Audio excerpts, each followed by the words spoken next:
to you. You don't add anything to it. Block, as all other strokes, starts in a neutral position. You go back with the ball and you let the ball bounce to your racket and you don't go forward. Then you go back to the neutral position again and wait for the next stroke. And it's very important that you hit the ball off the bounce. That gives you the best potential to use the speed of the opponent's shot. And this is a defensive stroke against an opponent's attack. Okay, now we're going to illustrate that. Eric will play to me, and I will do both a forehand block and a backhand block.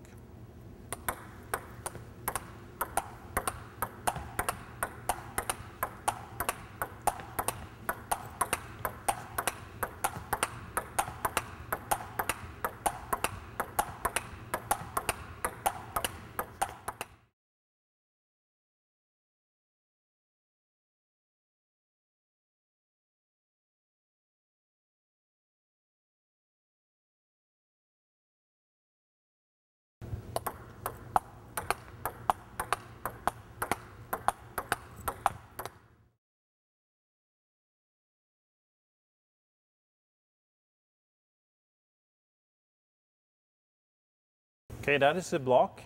We will now illustrate it with some of the younger players. So you can please come in here.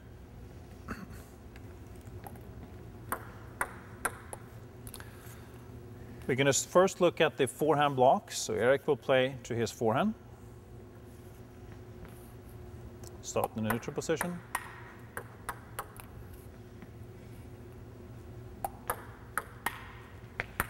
Try to take the ball a little bit earlier, right off the bounce.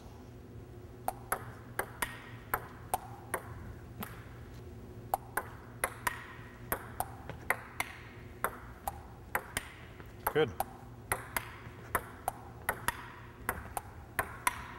There you go. Good. Stay with the grip. Stay with the correct grip. Right.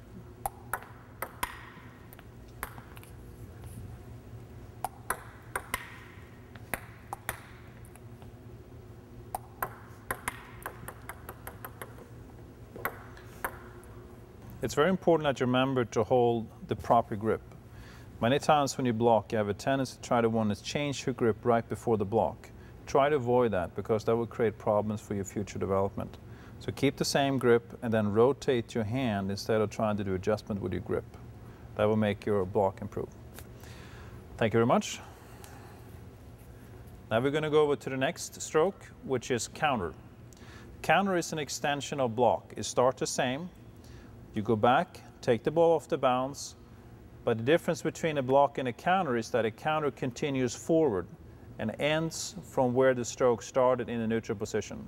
So I'm adding speed to the ball.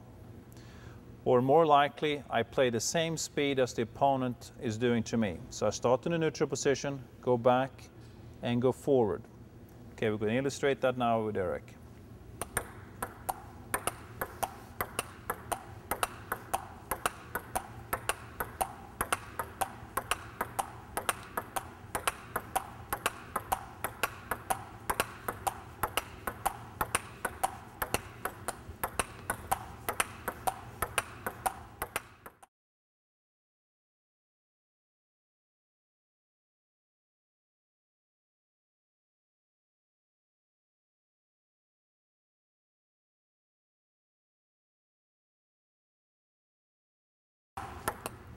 Same thing on backhand.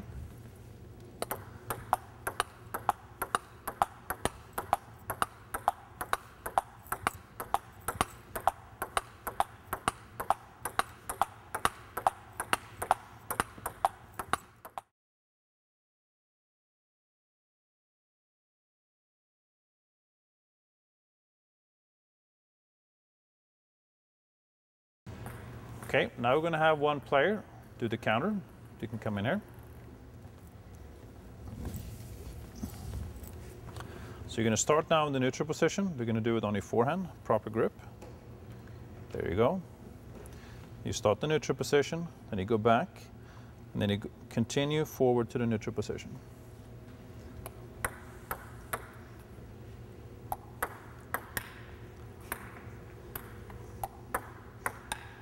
Good. Do one ball at a time.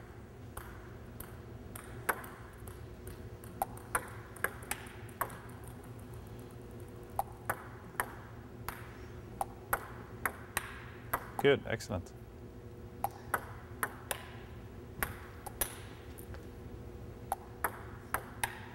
Good. Make sure that you go back far enough. You need to let the ball come back all the way to behind you, so then you don't hit on the outside of the ball. You need to hit behind the ball.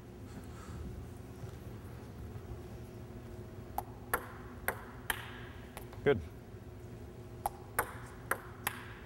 There you go. Excellent.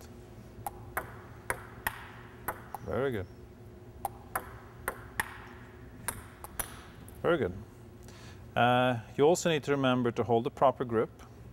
And once you went back far enough, you made a good stroke. And then you just go back to where you started. You start here, you go back, and you finish where you started. And that's a good counter. Thank you very much. The next technique we're going to show is the smash. The smash, once again, starts in the neutral position. You backswing the same speed as the ball. But the difference with the smash is that you accelerate through the ball, creating more speed than what was given to you.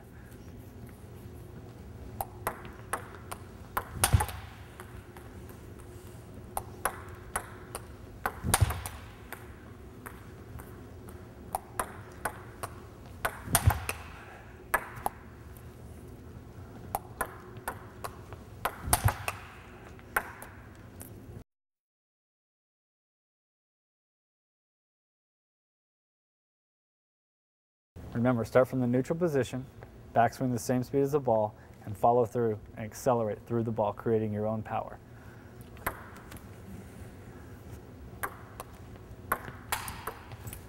Good.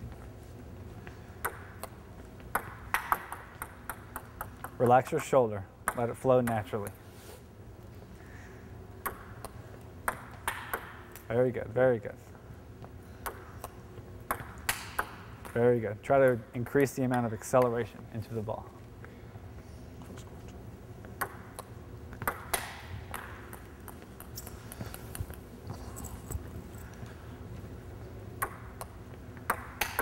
Very good.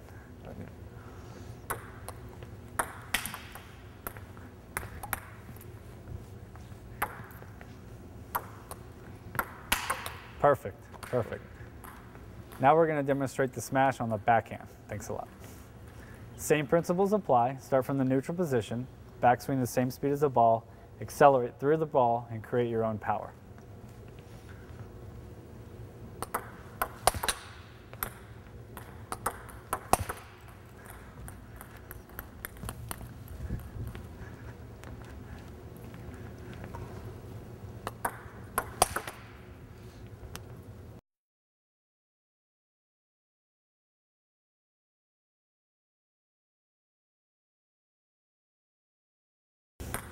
Now let's let you try.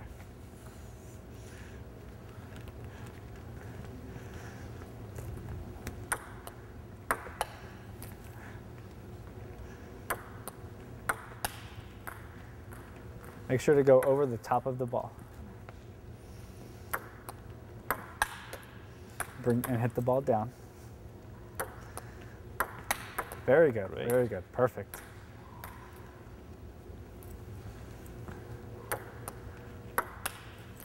Hit the ball down.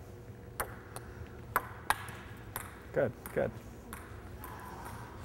Try to accelerate as fast as you can. It's good.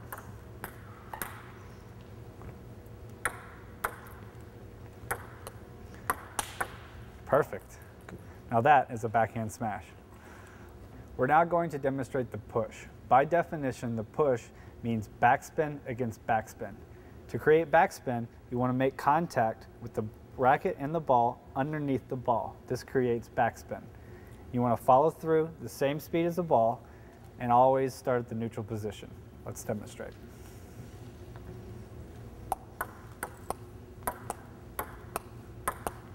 This is a forehand push.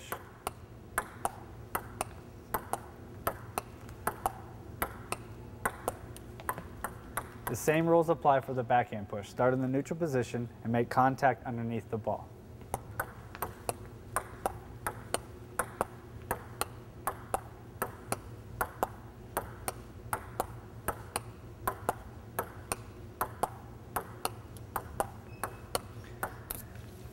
Let's see you do a forehand push. Start from the neutral position. Very good. Contact underneath the ball. Good. Very good.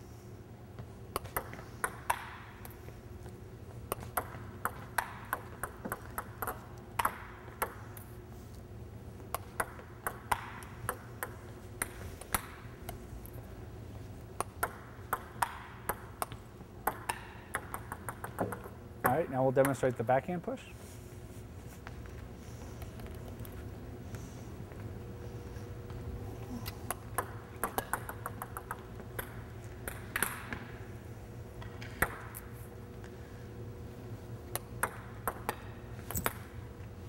A little bit less power.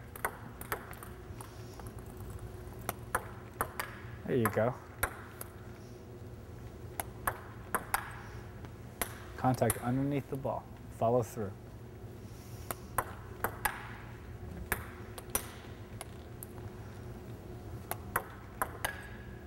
There you go, good.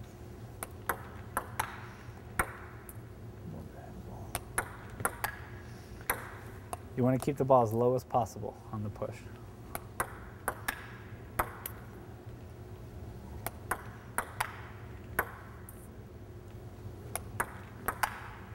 The ball's coming up a little bit. You want to adjust the racket angle so that you can bring it down a little bit. So try pushing like this. Make sure you have the proper grip.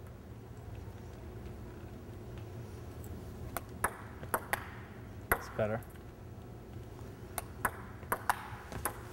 And we'll end right there. That was a perfect push. For a beginning player, the techniques that are the most important are block, counter, smash, and push. And the first time when a beginning player encounters spin, that is most of the time against backspin, and that's when you need to start to learn a push. And that's the first part of technique that a beginning player needs to learn.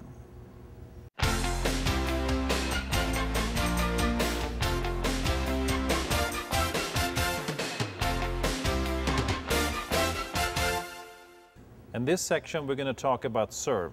For most beginning players, that is a very difficult task to overcome. A legal serve has to first bounce on your side of the table, go over the net, not touch the net, and bounce on the other side of the table. If the ball bounces on the net and comes over, then it is a let, and you have to redo the serve. A legal serve is very complicated. There's a lot of rules. The first thing is that you have to put your ball in an open palm, and you have to toss the ball minimum 6 inches close to straight up, and on the way down you can strike the ball, and then you do a legal serve.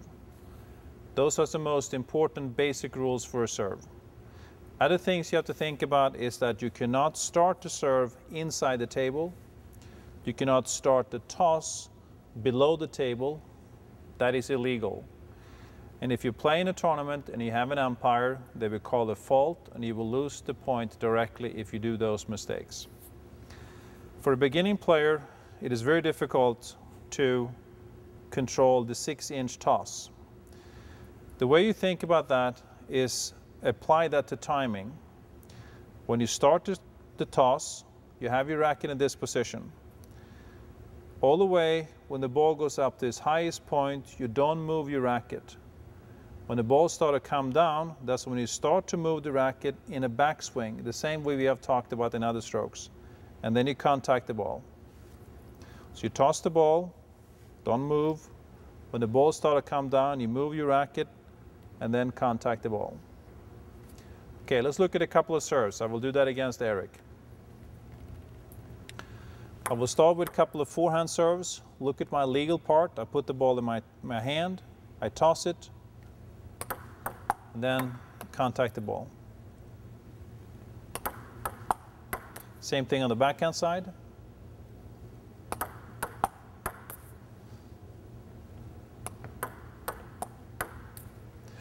So those are the basic rules. The other thing is that I can stand outside the extension of this line here. I can serve from here if I so want to.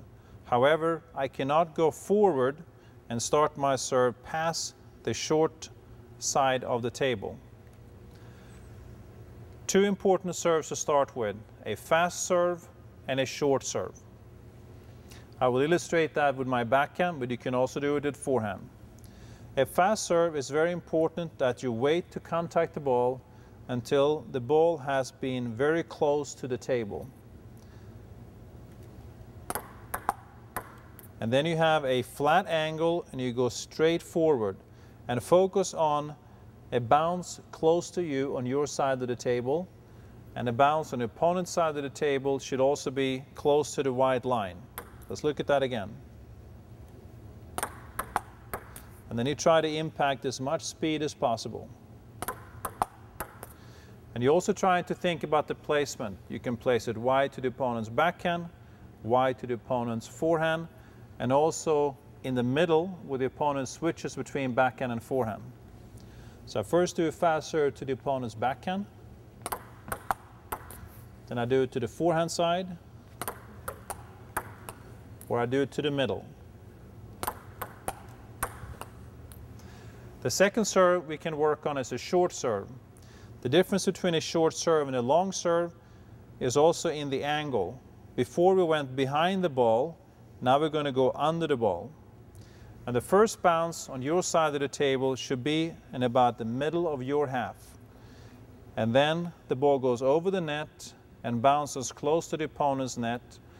To define a short serve means that on the opponent's side of the table, if the opponent do not contact the ball, it has to bounce at least 2 times. So let's look at the short serve. Okay, when you do a short serve, make sure you do that you start the same way as when you do a fast serve. I start with a flat angle, and then right before contact, I go under the ball and I do a short serve. So the opponent doesn't know if I do a fast or a short serve. Okay, now we're going to have Andy try some of these serves, see how you're doing. So we're going to first focus on doing a legal serve. So make sure you have a flat hand. You're going to toss the ball minimum 6 inches. Make sure you don't toss it inside the table.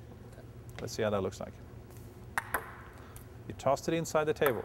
I did? Yes. So you have to be outside. Don't toss it forward. Good. Excellent.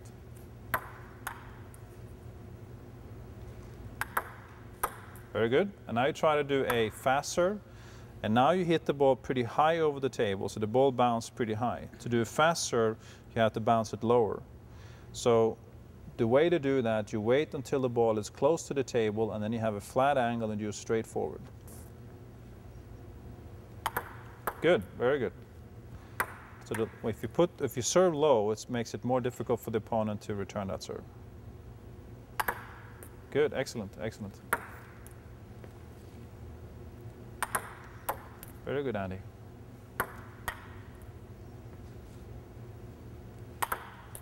That was fast, a little bit long. Make sure you have the first bounce very close to you. At that time, the ball bounced here, and then it went too long. There you go. Good.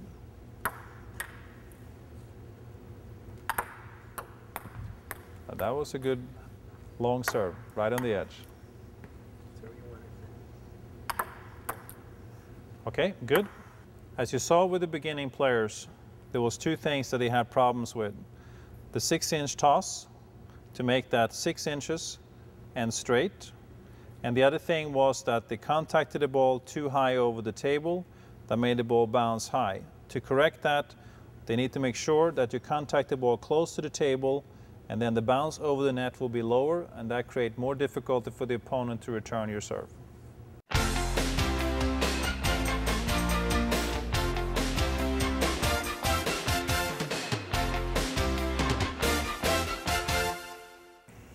We're now going to talk about serve return.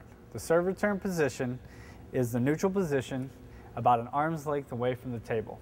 You want to be prepared for your opponent to serve a long serve. And if you serve short, then you step in with your right foot if you're right-handed and with your left foot if you're left-handed. Now the serve return can get very, very complicated. To simplify things, you always want to return the serve with the same spin that was given to you. For example, if your opponent serves topspin, you return with topspin. If your opponent serves with underspin, you return with underspin. Let's demonstrate.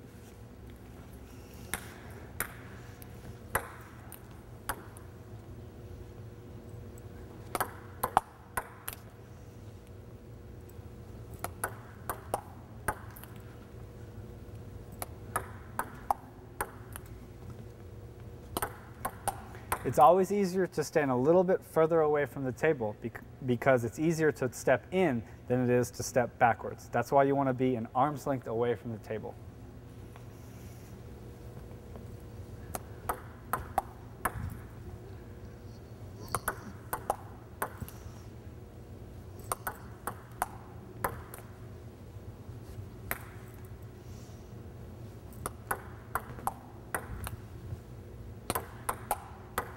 Now let's let one of you try. Start with your regular neutral position, ready position. There you go.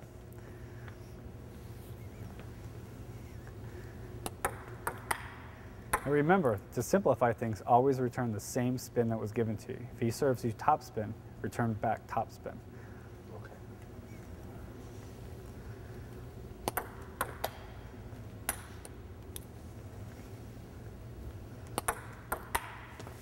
Good try, good try.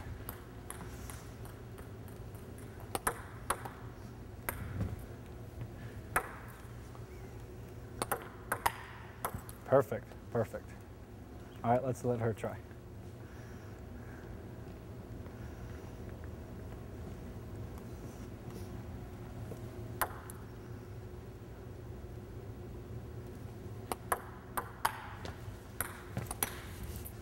It's okay.